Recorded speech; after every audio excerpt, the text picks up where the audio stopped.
La Ciudad de México, ciudad de ciudades, es uno de los laboratorios urbanos más grandes e importantes de nuestra época. Acompáñenos a conocerla.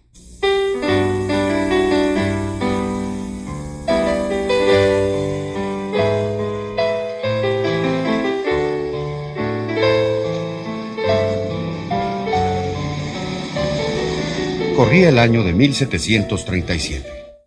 En la capital del virreinato de la Nueva España, un comité de renombrados arquitectos se reunió para hacer un análisis urbanístico de la Ciudad de México y detectar sus necesidades de mejoramiento hacia el futuro. Entre los integrantes de la Junta destacaban Pedro de Arrieta, artífice de la Basílica de Guadalupe, y Manuel Álvarez, alarife mayor de la Ciudad de México, o, lo que es lo mismo, el responsable oficial de la belleza y calidad de sus construcciones. Estos caballeros estaban influidos por las ideas urbanísticas europeas del siglo XVIII. Según sus postulados, toda ciudad que se precie de serlo debe ser un conjunto armónico de calles, plazas y edificios. Como México había crecido con desconcierto en sus 200 años de vida, presentó un aspecto poco grato a los examinadores. La parte central de la ciudad les pareció satisfactoria. Era regia y señorial. Sus calles anchas y rectilíneas delimitaban manzanas regulares, engalanadas ocasionalmente por espléndidos palacios. Pero en torno al centro urbano se agrupaban caseríos irregulares, cruzados por canales de agua salada y cenagosa. Sus calles no estaban definidas, y sus plazuelas eran simples explanadas en torno a una capilla o parroquia conventual. Los miembros del comité juzgaron que estos arrabales no debían considerarse parte de la noble ciudad, sino apéndices que habían crecido al azar en sus periferias. El dictamen final que los señores Arrieta y Álvarez presentaron al virrey en turno, don Juan Antonio de Bizarrón y Eyarreta, fue que la Ciudad de México, propiamente dicha, se limitaba de modo exclusivo a la traza central. Todos los asentamientos humildes de sus orillas debían llamarse barrios, y era preciso remodelarlos o, en el futuro, desaparecerlos para dignificar la ciudad y convertirla en el paraíso barroco del Nuevo Mundo. 260 años después de la historia de aquel comité de arquitectos, los barrios subsisten como parte integral de la Ciudad de México. Ni ese ni otros embates posteriores del urbanismo modernizador han logrado liquidarlos. Las zonas residenciales vienen y van. Los palacios se derrumban por obra del hombre o del tiempo, pero los barrios sobreviven, cambian y se renuevan a su propio ritmo.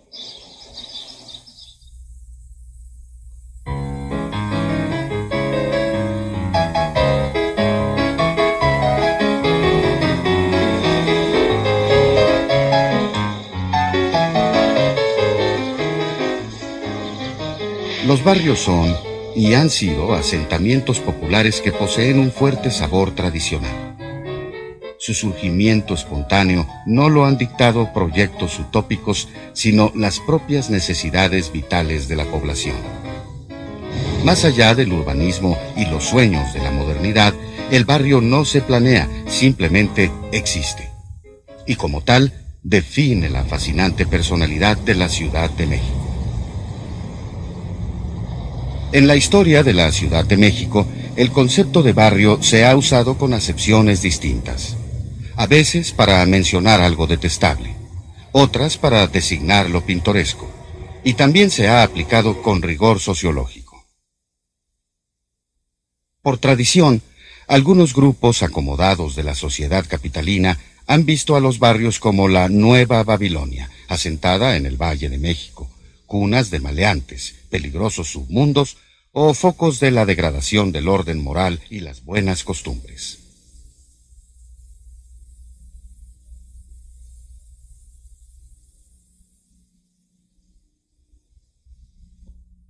Tepito, Peralvillo, Santa Julia o Romita aún hoy poseen la triste reputación de ser sitios intransitables para la gente de bien. Algunos aclaman al barrio como el lugar exacto de la picardía popular, donde cada hombre es un artista y cada mujer una diosa.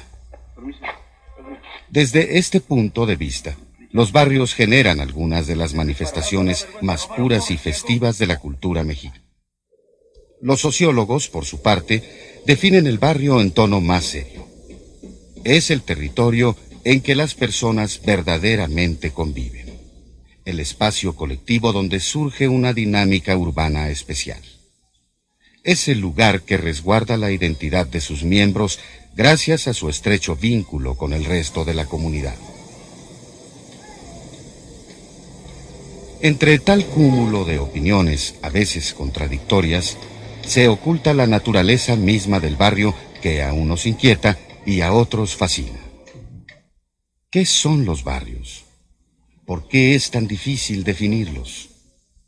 Las pistas para descifrar su misterio deben buscarse en la historia de la Ciudad de México y en las formas de organización social de sus moradores. El origen de los barrios de la Ciudad de México se remonta a tiempos de la conquista española. Aquellos años turbulentos del siglo XVI en que un puñado de guerreros hispanos, en alianza con otros pueblos indígenas, destruyó la capital del Imperio Azteca y se apoderó de sus territorios. Sobre las ruinas de la Venecia americana, el conquistador Hernán Cortés decidió levantar una gran urbe colonial para mayor gloria de Carlos V, rey de Castilla. Por encargo de Cortés, el matemático y constructor Alonso García Bravo trazó una ciudad cuadriculada y de calles rectilíneas a la que en 1523 se bautizó como Muy Noble y Muy Leal, Insigne e Imperial Ciudad de México. La capital del Virreinato de Nueva España no fue una ciudad. Fueron dos las que surgieron, la de los conquistadores y la de los conquistados. Al exterior de la traza quedaron ubicadas 4 zonas de población indígena a las que se llamó barrios, por la palabra árabe bar, que significa afuera. Santa María Cuepopan, San Sebastián Atzacoalco, San Pablo Soquipan y San Juan Moyotlán. Cuepopan significa sobre la calzada y recuerda que el barrio homónimo estaba cerca del árido camino que conducía al santuario de Tepeyac.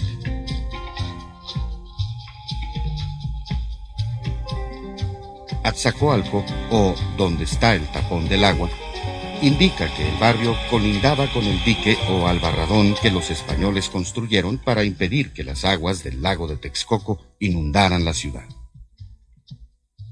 El barrio de Soquipan, que significa sobre el lodo, estaba al término del canal que llegaba al sureste de la ciudad desde el lago de Chalco.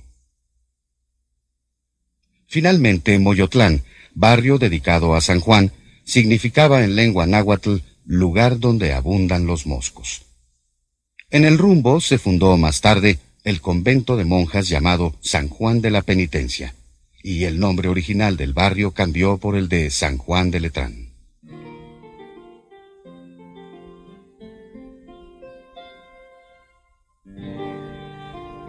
Pese a los problemas que privaban en los barrios lacustres, no cabe duda que su aspecto fue fascinante.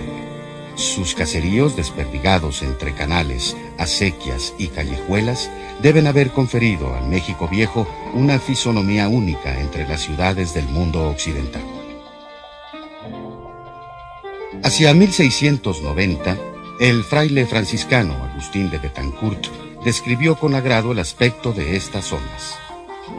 Los barrios y arrabales de México, dijo, quedaron para la vivienda de los indios con camellones angostos y huertecillos con acequias como los que tenían en su gentilidad, donde siembran flores y plantan sus arboledas. Si fuera posible viajar en el tiempo y nos transportáramos hasta el siglo XVI, en esta zona encontraríamos el antiguo barrio de San Juan Moyotlán. También habríamos conocido el límite suroeste de la Ciudad de México hasta bien entrado el siglo XVIII.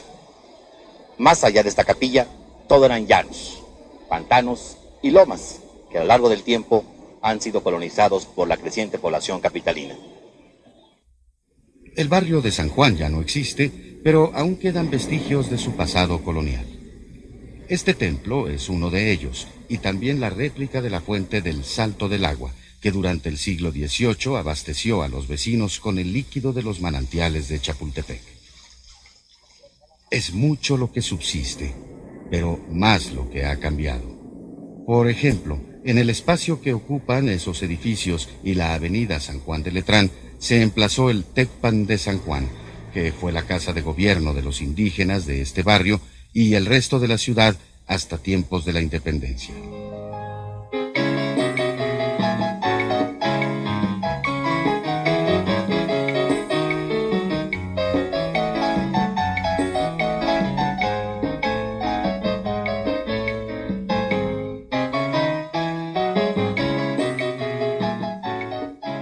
Es un ejercicio difícil para la imaginación reconstruir paso a paso las huellas de la historia y sus cambios interminables.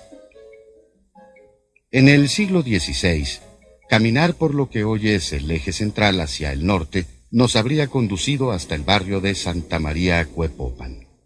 Hoy, en ese sitio, lo que encontramos es la celebérrima Plaza de Garibaldi. En el centro de la Ciudad de México, uno de los lugares con mayor vida nocturna se halla en donde antaño estuvo uno de los 4 primeros barrios de la ciudad que fundó Hernán Cortés. Algo similar ha sucedido con los otros asentamientos indígenas originales de la urbe. San Sebastián Atzacoalco estuvo cerca del famoso Tianguis de Tepito, que aún subsiste, y San Pablo Soquipan ocupó la zona que hoy corresponde al popular Mercado de la Merced.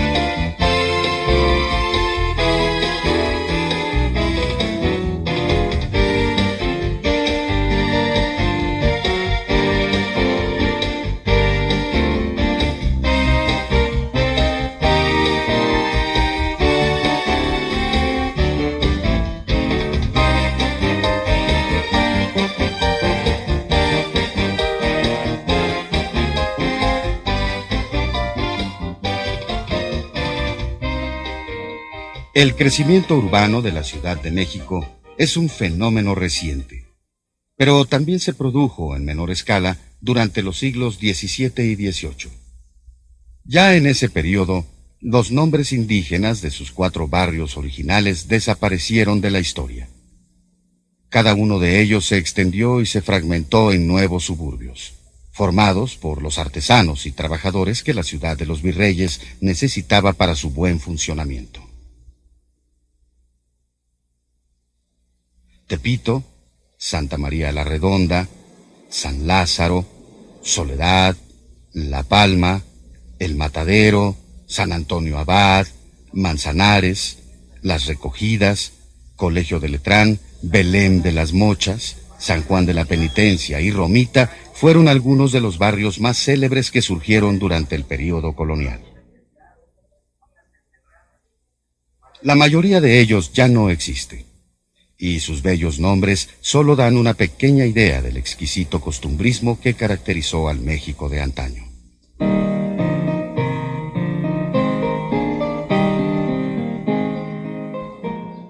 El origen de los barrios de la Ciudad de México se remonta a tiempos más allá de la colonización española. Algunas de sus formas de organización social y características culturales tienen antecedentes efectivamente prehispánicos. Seguir su pista significa remitirnos a la época de nuestros antepasados indígenas. Desde tiempos anteriores a la conquista española, las sociedades indígenas del Valle de México estaban organizadas en grupos de familias a las que se llamaba calpulis o casas grandes. El calpuli fue una institución importantísima para la formación de barrios más tarde, durante el período virreinal. La población de cada pueblo y aldea se formaba por la suma de varios calpulis. El cronista español Alonso de Zorita conoció algunos de estos grupos a mediados del siglo XVI. Durante su vejez, pasada en la dulce Andalucía, escribió páginas elogiosas sobre su organización comunitaria. Calpulli significa que todo es uno, y quiere decir barrio de gente conocida o linaje antiguo. Los territorios que poseen fueron repartidos a cuantos vinieron, y estas tierras no son en particular de cada uno del barrio, sino en común del Calpulli. Los miembros de cada Calpulli acostumbraban dedicarse a una actividad especializada: alfarería, cestería o el delicado arte de las plumas. Todos los Calpullis tenían sus propios dioses protectores, a quienes en capillas exclusivas se elevaban plegarias por los dones otorgados a los campesinos y artesanos de la comunidad. La escrupulosa organización de los Calpullis indígenas no solo impresionó a don Alonso de Zorita, sino también a los virreyes y funcionarios de la Nueva España. El régimen social y los sistemas de trabajo de los Calpullis eran tan ordenados que se decidió preservarlos para beneficio de la administración colonial. La modificación más notoria que se les hizo fue cambiarles la denominación náhua por la de barrios y considerarlos divisiones políticas oficiales de los pueblos indígenas del Valle de México. El anciano a la familia despierta con tierno afán, y la campana del barrio invita al cristiano a orar. Estos versos, que escribió el poeta Ignacio Manuel Altamirano en pleno siglo XIX, nos recuerdan que las ceremonias religiosas ocupan un papel de primer orden en la vida de los barrios tradicionales.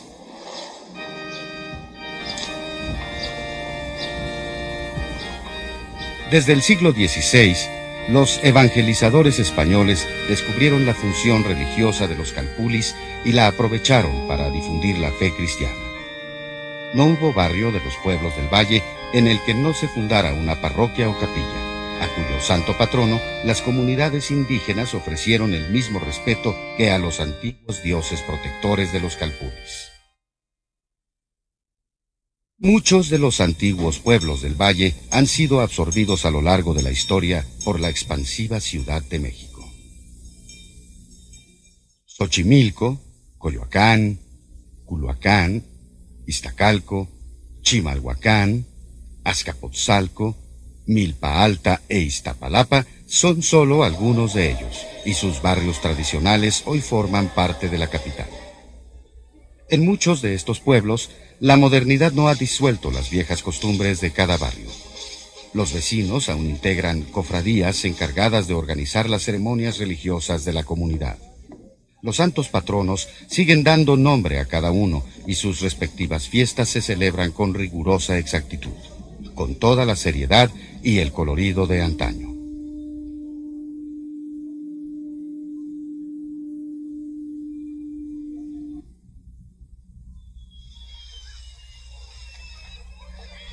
En la ciudad colonial de México, las costumbres religiosas fueron menos rígidas que en los pueblos de los alrededores del valle. Sin embargo, a la larga, la labor de los eclesiásticos influyó de manera decisiva en la historia de los barrios capitalinos, si bien de modo muy distinto.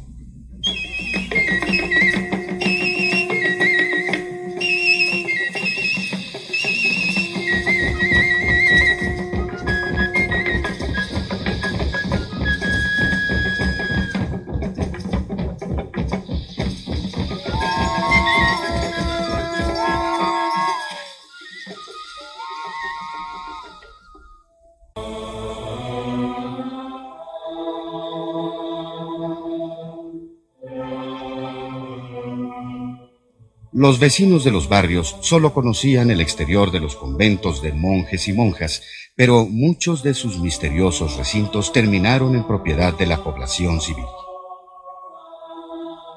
A partir de 1856, algunas de las célebres leyes, que más tarde se llamaron de Reforma, obligaron a las órdenes religiosas a entregar sus bienes materiales al Estado. Pronto, patios de conventos y casas religiosas se pusieron a la venta en subasta pública y adquirieron usos insospechados. Las casas de vecindad caracterizan la vida cotidiana de los barrios tradicionales, y muchas de ellas surgieron con la venta de los bienes religiosos en la segunda mitad del siglo pasado. enormes claustros o caserones que algún rico arrepentido donó a la iglesia para morir en paz, se convirtieron de súbito en espacios habitacionales para familias enteras. El imponente convento de San Jerónimo, donde Sor Juana Inés de la Cruz buscó reposo e inspiración poética, subsistió buena parte del siglo XX como una bulliciosa vecindad popular. Las vecindades que subsisten en el centro de la Ciudad de México son barrios en miniatura. El modo de vida y convivencia que se produce en su interior suele ser ejemplo de lo que sucede en el barrio a mayor escala. El patio es la plaza pública. Los pasillos y escaleras son las calles. Las habitaciones son las casas y los amigos, pues siguen siendo los amigos. Claro, falta la iglesia. Pero cada hogar tiene sus propias imágenes y altares. Eventualmente, el patio puede tener una capillita colectiva. Las necesidades espirituales de los miembros de una vecindad se cubren de 1000 modos distintos, todos ellos novedosos y a la vez fuertemente arraigados en la tradición. En el fondo de estas manifestaciones culturales es posible reconocer elementos que se remontan a un pasado ancestral. Muchos de ellos pueden recordarnos la identidad religiosa de los antiguos calpulis indígenas o la fuerte huella cristiana con que los frailes novohispanos marcaron la vida de los barrios en la Ciudad de México y los pueblos de sus alrededores. Además del aspecto cultural y religioso, los barrios de la Ciudad de México han sido de gran importancia en términos históricos y sociales. En ellos fue más profundo el fenómeno del mestizaje que aún hoy caracteriza a buena parte de la población capitalina y del resto del país. En los barrios se concentró la población trabajadora de la ciudad. Indígenas, españoles de escasos recursos, negros y alguno que otro oriental se asentaron en las afueras de la traza para ejercer sus diversos oficios. A ellos y sus mezclas raciales se les dio el nombre de castas para distinguirlos legalmente de los ciudadanos de noble cepa.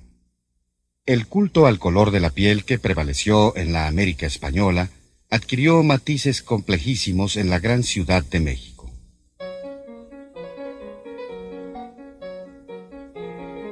Recordemos que de india y español se producía mestizo, de mestiza y español castizo, de mestiza e indio coyote, de negra y español mulato, de mulata y español morisco, de morisca y español albino, de albina y español torna atrás, de torna atrás y español tente en el aire, de coyote y morisca albarazado.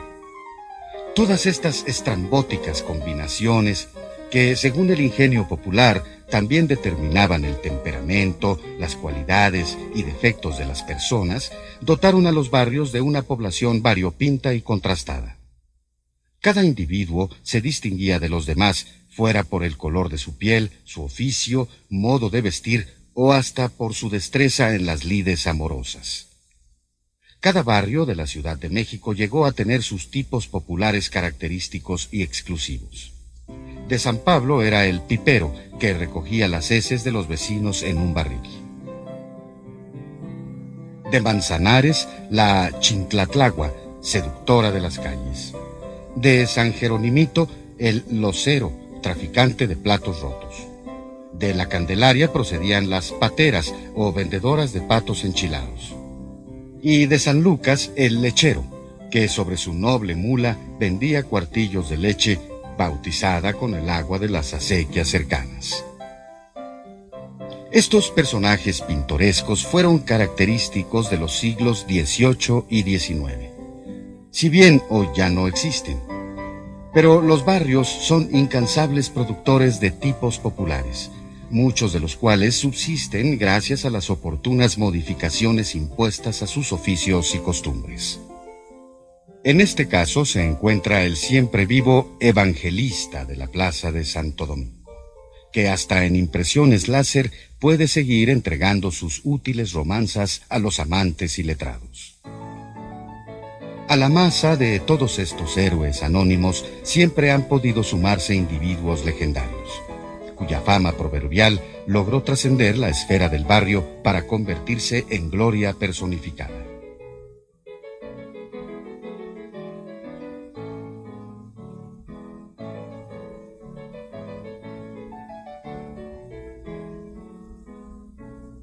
Quizás el primero de estos personajes fue aquel negrito poeta de apellido Vasconcelos, que en la segunda mitad del siglo XVIII deleitó a la sociedad virreinal con su facilidad para componer rimas e ingenios. A este negrito legendario lo han relevado otros campeones de la picardía popular en distintas épocas. De las carpas cómicas callejeras de la primera mitad de este siglo, actores como el Panzón Soto, Cantinflas, Palillo o Resortes consiguieron darse a conocer como prototipos de los personajes tradicionales de los barrios mexicanos. Público, no hallamos con qué palabras agradecer por cambiarlo tanto, Otro tanto puede decirse de los boxeadores. Muchos de ellos lograron ser ídolos nacionales tras efectuar un duro aprendizaje en sus barrios de origen. De Tepito surgieron leyendas como Kid Azteca, el Chango Casanova, el Ratón Macías o el Huitlacoche Medel. De Azcapotzalco, el bien amado Chintololo Morán. De Bondojito, el Púas Olivares.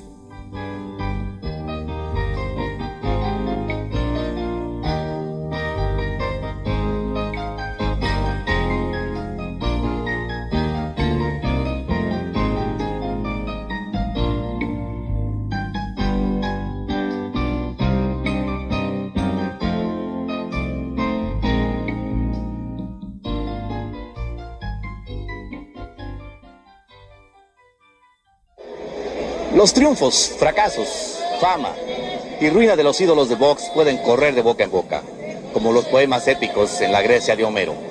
Sin embargo, las hazañas más aplaudidas hoy en día por la población de los barrios capitalinos son las gestas de los héroes de la lucha libre.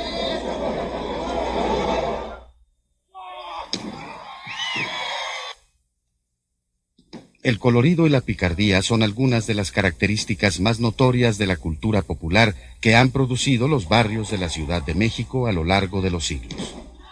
Lo curioso es que mucho de ese ingenio humorístico parece una consecuencia de las cómicas clasificaciones que inventaron las autoridades virreinales para distinguir a la compleja población mestiza de los barrios.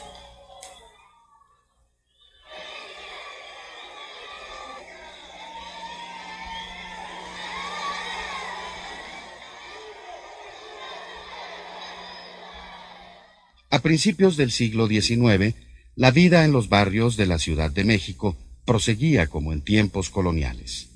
Su población era tan diversa como en aquel entonces, y las necesidades de subsistencia se seguían satisfaciendo con el desempeño de toda clase de oficios. En los pueblos de los alrededores, la organización de los barrios mantenía su fuerte sello religioso heredado de los calpulis prehispánicos. Mientras tanto, los vecinos acomodados de la ciudad buscaban opciones para hacer su vida más placentera. Surgió así el concepto del veraneo en las villas y pueblos del valle, que como hábito recreativo y vacacional se practicó intensamente a todo lo largo del siglo XIX. Con este fenómeno, la ciudad comenzó a crecer y los barrios tradicionales a sufrir algunas modificaciones. La pauta para este nuevo modo de vida fue marcada un poco antes por el virrey Conde de Gálvez, quien en 1785 inauguró el pintoresco Paseo de la Viga, en la acequia que comunicaba las lagunas de Chalco y Texcoco.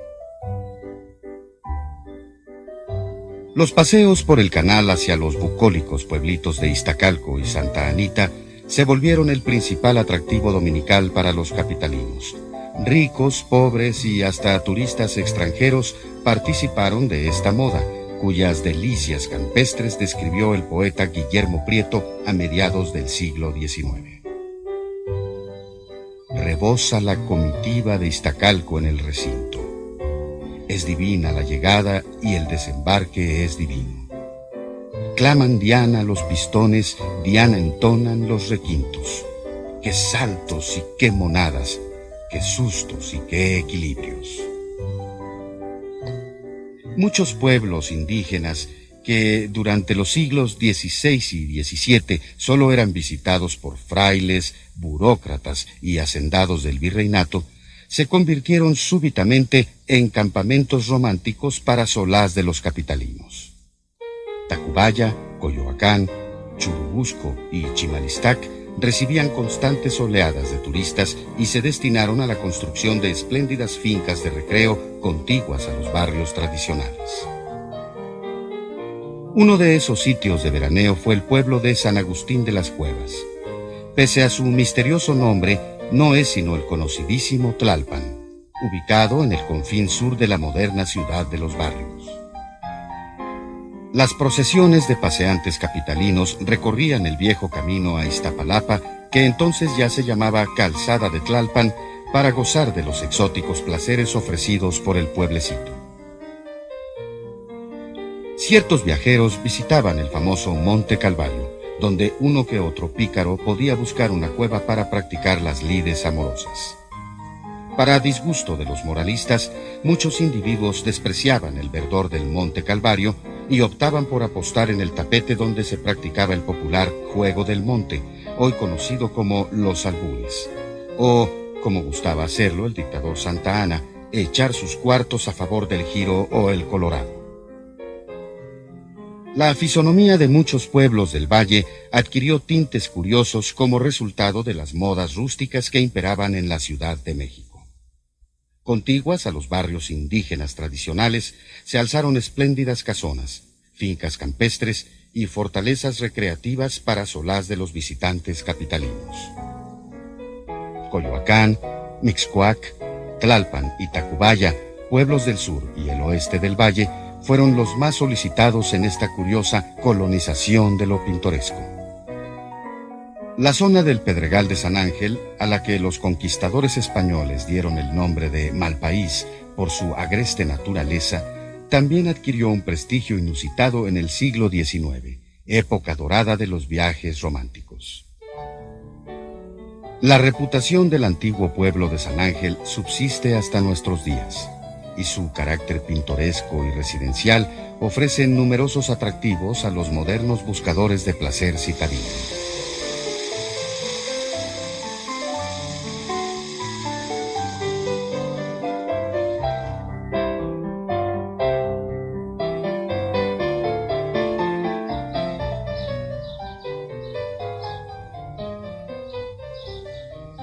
El irresistible influjo que ejercieron los pueblos del viejo Valle del Anáhuac sobre los ávidos capitalinos fue un motor que impulsó la expansión de la Ciudad de México durante los siglos XIX y XX.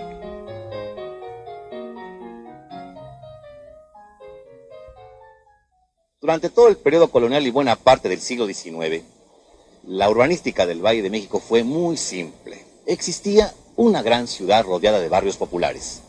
La población estaba repartida en estas zonas según su nivel económico.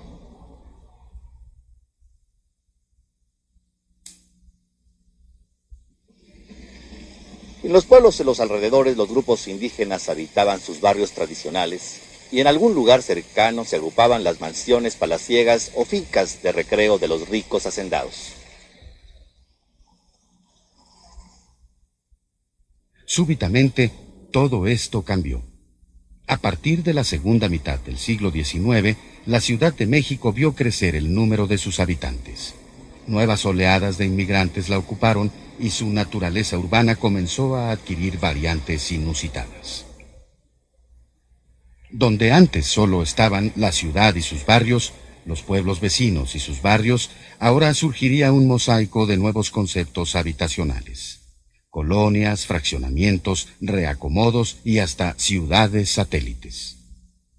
La palabra colonia reapareció con un nuevo sentido en la historia de la Ciudad de México. Muchos de los nuevos asentamientos urbanos que se fundaron a partir de la segunda mitad del siglo XIX llevaron ese nombre. Cual pionero de alguna película del oeste, los recién llegados al Valle de México comenzaron a colonizar sus lomas, praderas y llanos de pastoreo. La primera colonia, propiamente dicha, surgió hacia 1840. cerca de lo que fue el antiguo barrio de San Juan Moyotlán, en torno al edificio de la Ciudadela. Un grupo de inversionistas franceses formó su propia colonia, curiosamente llamada Nuevo México. Un plano de 1848 muestra que por entonces el asentamiento ya estaba plenamente urbanizado, con calles rectas, plazas y servicios públicos, como las primeras cervecerías a la francesa que hubo en la capital. Hacia 1900, la ciudad contaba con casi 400,000 habitantes. La mancha urbana se extendió hacia los terrenos pantanosos y fueron creciendo caseríos en torno a empresas industriales. Hacia el sur se formaron las colonias Obrera y Doctores. Al norte de la zona ferroviaria Nonoalco-Tlatelolco nació la populosa colonia Exhipódromo de Peralvillo. Para alojar al proletariado que demandaba la industria, en el centro proliferaron las vecindades. Por esos años fue urbanizada la colonia Guerrero, que vio desdeñados sus lotes por la gente de recursos. Los pudientes preferían edificar quintas a lo largo de la avenida Chapultepec o irse a zonas entonces elegantes como las nuevas colonias Juárez, San Rafael y Santa María la Ribera.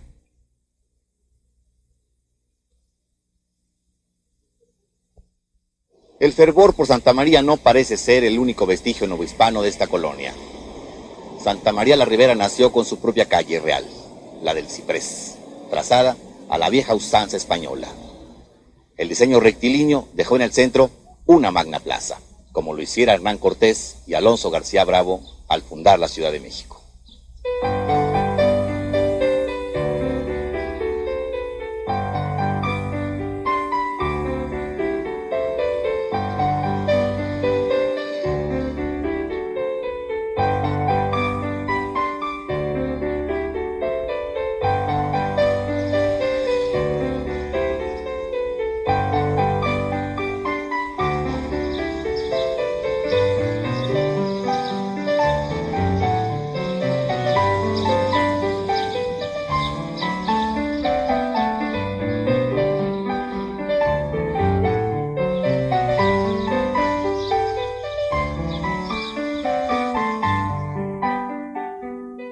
Sin embargo, el gusto por la tradición novohispana no fue lo más común durante la fiebre de las colonias. Predominó en el nombre y en el concepto urbano el apego a las modas francesa y estadounidense del momento. Sobre el Paseo de la Reforma se formó la colonia Stilwell Place, a la que más tarde alguien llamó Cuauhtémoc, por la estatua del emperador azteca que domina la panorámica.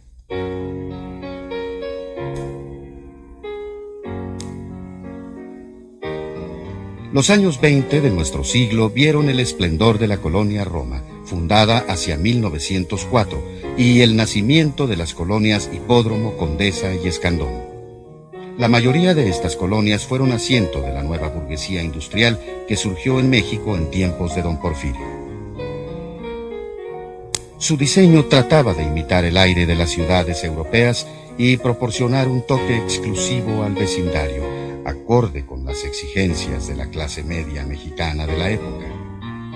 Sus casonas recrearon el confort de las residencias parisinas e integraron elementos de la arquitectura modernista de la época para cambiar la fisonomía de la ciudad.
El proceso de crecimiento de la ciudad ha sido más acelerado durante el siglo XX que en cualquier época precedente. Nuevos suburbios comenzaron a surgir por doquier a partir de 1930, sobre lo que antes fueron llanos, ejidos o haciendas del valle. Muchos de ellos ya no nacieron como colonias, sino como utopías urbanísticas, de acuerdo con las modas imperantes. Sus nombres hablan por sí solos y cada uno revela el ideal buscado con su creación. Unidad modelo, ciudad jardín, ciudad satélite y terrazas del bosque.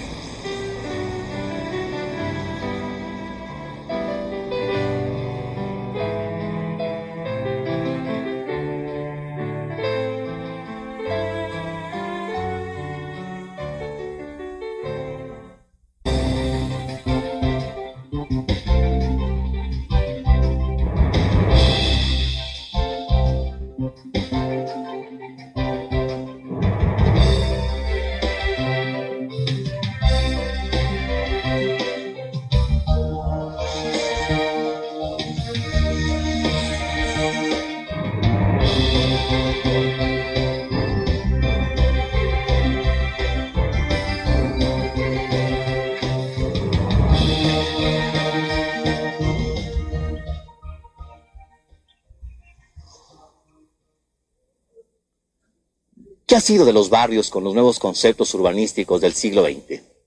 ¿Qué sucede con la vida comunitaria, callejera y popular en tiempos del automóvil? La explosión urbana ha convertido los barrios en sitios que por lo común se pierden en relación con los asentamientos modernos. Un ejemplo de ello es el barrio de Romita, cuyo origen se remonta a tiempos novohispanos y que quedó enclavado en el complejo urbano de la colonia Roma. Su sabor costumbrista pervive aún con notable fidelidad. El otro barrio colonial que subsiste en la zona céntrica de la ciudad es Tepito, cuyo antiguo tianguis se ha modernizado, pero data de los primeros años de la ocupación española.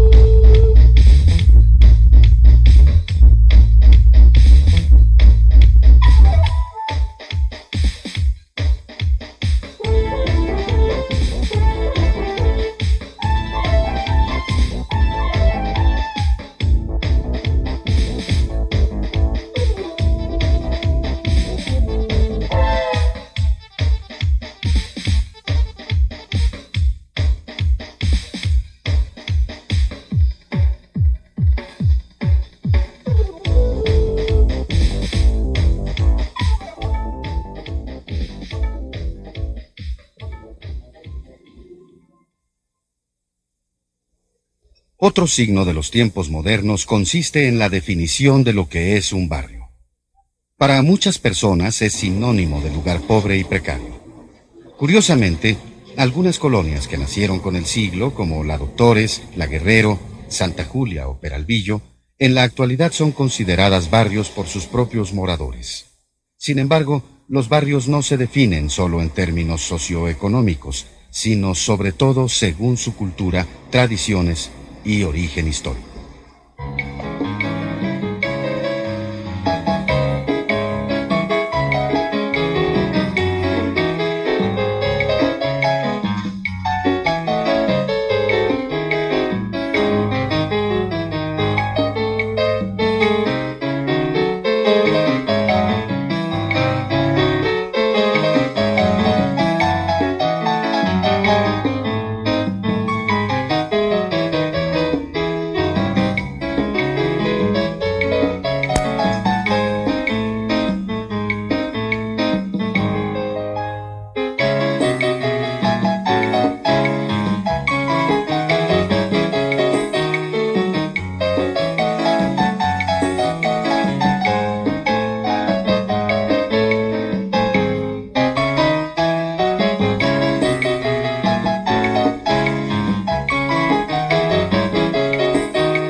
Igual que en tiempos novohispanos, no todas las fundaciones urbanas han sido zonas residenciales.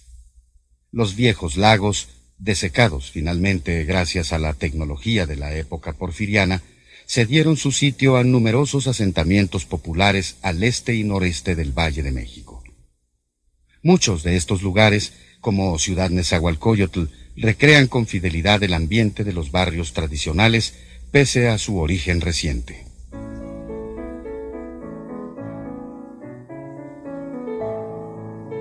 Al margen de la pobreza o la riqueza, el barrio ha sido una forma básica de organización social a lo largo de la historia de la Ciudad de México.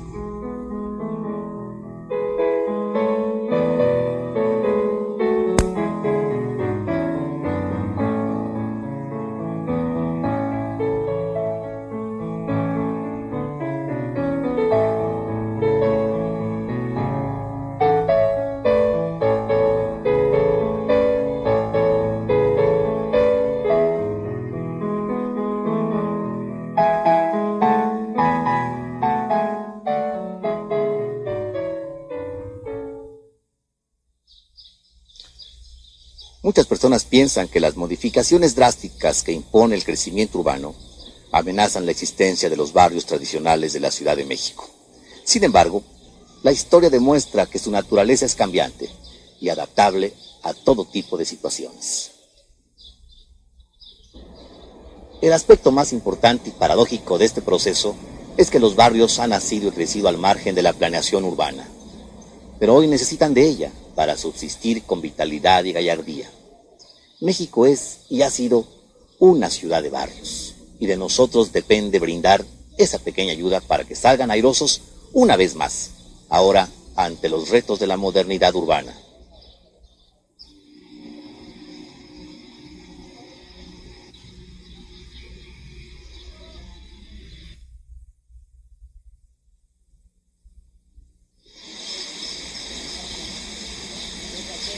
Los barrios de la Ciudad de México seguirán siendo nuestros lugares de reunión y origen.